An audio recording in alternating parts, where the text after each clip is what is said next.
Ils sont fabriqués au même endroit, partagent de nombreux éléments techniques. En gros, ils sont jumeaux. Pourtant, en France, ils ne sont pas soumis à la même fiscalité. Une fiscalité qui va évoluer à compter du 1er janvier 2024 et emporter avec elle le marché des pick-up double cabine. Voici un match à haute tension entre les nouveaux Ford Ranger et Volkswagen Amarok.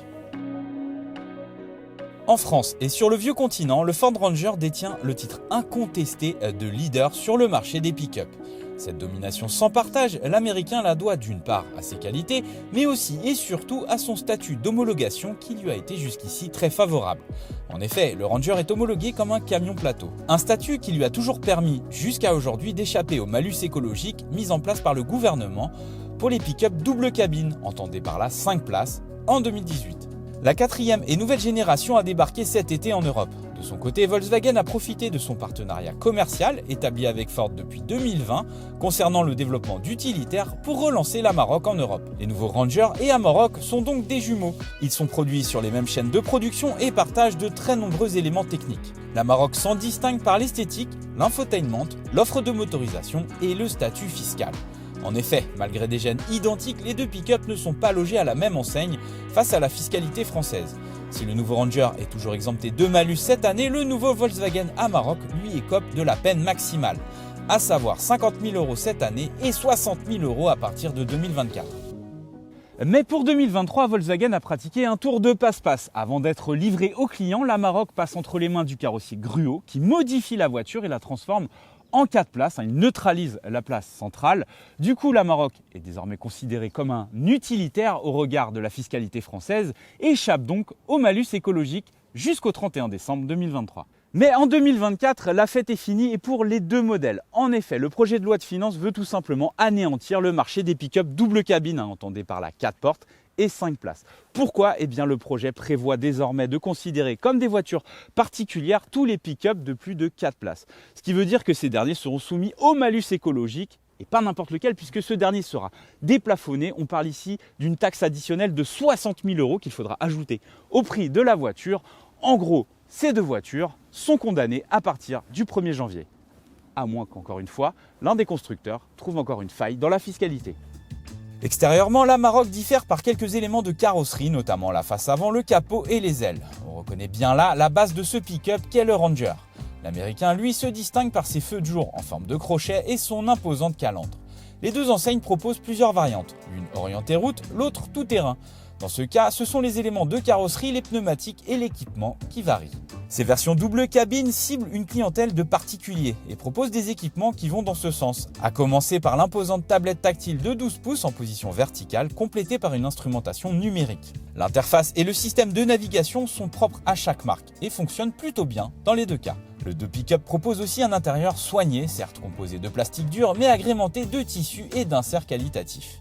Dans les deux cas, le format de la benne est identique. En progrès, elle peut accueillir une palette au format Europe dans la largeur et supporter une charge utile d'environ 950 kg. Les deux constructeurs proposent également une pléiade d'accessoires permettant d'organiser cette benne. De manière générale, l'Amarok et le Ranger se placent parmi les plus doués sur le marché des pick-up. Jusqu'ici, c'est donc un match strictement nul concernant les aspects pratiques. Toutefois, une différence de taille vient signer la victoire du Ranger, le nombre de places autorisées à bord. Le Ranger peut transporter 5 personnes alors que l'Amarok seulement 4. Dans les deux cas, on regrette les dossiers arrière trop verticaux, maladie des pick-up. Le Ranger remporte en toute logique la partie aspect pratique. Nous opposons aujourd'hui deux versions haut de gamme équipées du même moteur, à savoir un V6 3 litres diesel de 240 chevaux. Les 5 000 € de plus réclamés par Volkswagen s'expliquent par le contenu d'équipement plus riche. Autrement, les deux modèles affichent les mêmes consommations mixtes officielles, bénéficient d'une garantie similaire de 2 ans kilométrage illimité et présentent les mêmes périodicités d'entretien. Toutefois, sur le marché de la seconde main, le Ranger affiche une décote moins élevée que l'Amarok. Au final, le Ranger s'impose sur la partie budget. Le Volkswagen Amarok vendu plus cher est aussi mieux équipé. Pour être à l'équilibre avec la finition Aventura, le Ranger Wildtrak doit passer par la case option et cocher la navigation, la sono B et O, les jantes alliage de 20 pouces, la caméra 360 degrés et l'alerte angle mort, ou encore le revêtement de protection renforcé de la benne. Plusieurs équipements sont également exclusifs à l'Amarok, comme par exemple les feux Matrix LED. Au final, l'écart se réduit et le rapport prix-équipement est pratiquement à égalité. Nos deux modèles reprennent une architecture similaire, à savoir un châssis en échelle, un essieu arrière rigide, des suspensions à lame et un V6 diesel de 240 chevaux. Ce dernier affiche un couple généreux de 600 Nm et est associé à une transmission intégrale permanente via un embrayage multidisque. C'est bien simple, tout est issu de chez Ford. Volkswagen a délégué quelques ingénieurs pour mettre au point un calibrage spécifique pour la direction et les suspensions. En matière de comportement, il n'y a pas vraiment de surprise, c'est exactement la même chose des deux côtés. On a une suspension sautillante lorsque la benne est vide, une direction floue, c'est normal, ils ne peuvent pas nier leur gène d'utilitaire. Toutefois, on note quand même un gros progrès en matière de confort par rapport aux générations précédentes, notamment sur les grands axes comme sur l'autoroute. Quand on a un beau revêtement, c'est particulièrement agréable à conduire, tout comme le V6 qui offre des accélérations feutrées. Il est bien secondé par une bonne boîte automatique à 10 rapports. Tout ceci est made in Ford et ça fonctionne très bien. Pour les consommations, malheureusement pas de miracle, ce sont des engins de 2,3 tonnes. Donc en moyenne, vous consommerez entre 10 et 12 litres en conduisant pépère. Non testés en tout terrain, les deux concurrents affichent à quelques détails près les mêmes prétentions. Capacité de remorquage, présence d'une boîte courte et d'un blocage de différentiel arrière. Ce sont deux modèles particulièrement adaptés aux métiers extérieurs comme les chefs de chantier, les forestiers ou encore les résidents en montagne.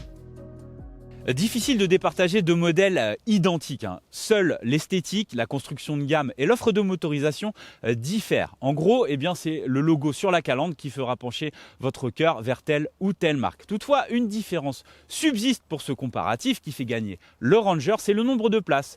L'américain en dispose de 5, alors que l'Amarok en a seulement 4. Et dans les deux cas, dès 2024, ces deux modèles seront condamnés. Alors si on a un conseil à vous donner, c'est de vous dépêcher et de signer avant le 31 décembre 2023.